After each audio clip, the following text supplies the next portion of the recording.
In San Antonio, Texas, there sits a railroad track atop a hill where a long time ago, a bus full of kids was hit by a locomotive. Today, if you take your car to that very hill and place baby powder on the rear of your car, whilst in neutral, you'll find that your vehicle has been rolled safely over the hill. Looking at the back of your car, you'll find the tiny handprints of children there. The same concept applies on the incline of 22 Mountain, where a woman named Mamie Thurman was murdered. A car in neutral supposedly rolls upward on an incline, perpetuating that the ghost of Mamie is pushing you up. But who is Mamie? Well, Miss Thurman and her husband, Jack, moved to Logan, West Virginia from Louisville, Kentucky in 1924 and settled down for a nice, quiet life in the center of coal country. And even in America's wild and loose days of the Roaring '20s, Logan wasn't that kind of town. It was as simple as you could get. Everybody knew each other, it was peaceful, and nobody made a ruckus. At least that's what they thought it would be like. Living in a little apartment in the backyard of one of the town's most prominent citizens, Harry Robertson, Jack Thurman got a job as a city patrolman via recommendation by Robertson, and Mamie found solace working at the local church and plenty more community services around the city. Things seemed to be very normal, of course, until the rumors started flying. Yes, it wasn't a secret that Mamie lived a double life as both a churchgoer and a party girl. Her portfolio was riddled with scandals and sexual exploits. It was said her life as a housewife whose husband made little money pushed her to the edge, along with the statements that her father was extremely abusive when her mother passed away. A perfect recipe for a woman like this. But she didn't keep these scandalous relationships very far away. It was known that Mary and her neighbor Harry Robertson had an ongoing affair, and the exploits didn't end there. Mamie Thurman also had sexual affairs with more than a dozen local businessmen. Thurman lived a fast life in the little town of Logan, but it would soon be cut short. On a sunny morning in 1932, a young deaf-mute girl named Garland Davis was picking blackberries atop a mountain near what is today 22 Mine Road, at the time called Trace Mountain Road. Her peaceful day would soon be interrupted, however, because Miss Garland would be the first person to discover the brutally murdered body of Mamie Thurman.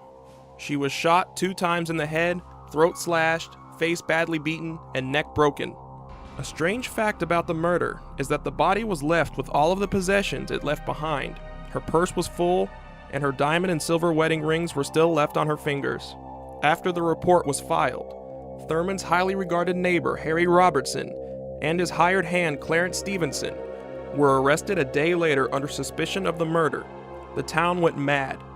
Harry and Clarence both had to answer to the grand jury, and though Harry admitted to having a long affair with Mamie, it's good to note that chances were Harry had great connections with the man hearing his plea, and on top of that, they probably had relations with Mamie while she was alive, so Harry walked. But his handyman, Clarence, was indicted instead. When witnesses confirmed, quote, every minute of his whereabouts, he was still taken in. It's important to note that Clarence Stevenson was black, so he would have been an especially easy scapegoat for these crooked officials back in 1932. The NAACP wasn't going to let this go down without a fight, however, and after gaining donations from 56 churches, they attempted to appeal his case.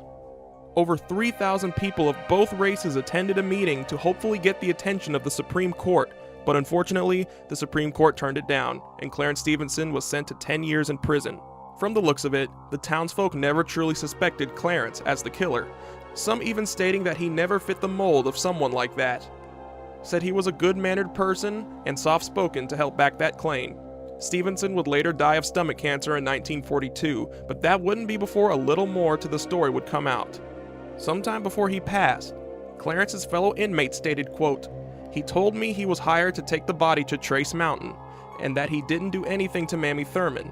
He never said who killed her, but he said that he didn't do it. Stevenson told me it was all politics.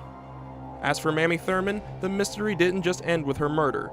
In her death certificate, Mamie's body was buried at Logan Memorial Park, but the Harris funeral records say a businessman forked over $1,000 to have her body moved to a place in Chauncey. So now, no one knows where exactly she's buried.